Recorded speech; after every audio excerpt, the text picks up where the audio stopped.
And I think like looking at the other half of that verse beforehand when it says, do all things without grumbling or disputing, that you may be blameless and innocent children of God without blemish. And then it goes on to say what Adam was saying in the midst of a crooked and twisted generation among whom you shine as light of the world.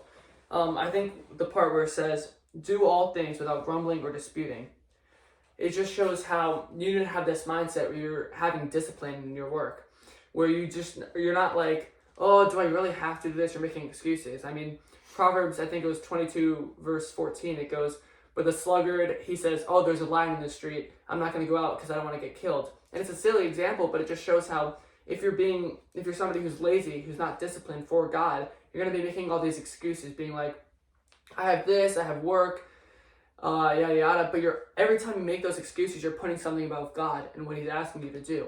And you just need to really check your priorities and say, is what I'm doing instead really more important than God, or should I be going out and serving God, reading my Bible, staying in the Word, doing things without grumbling or dispute, not saying, oh, do I have to do this? Is this really what God's telling me to do? Or is this just my mind telling me that?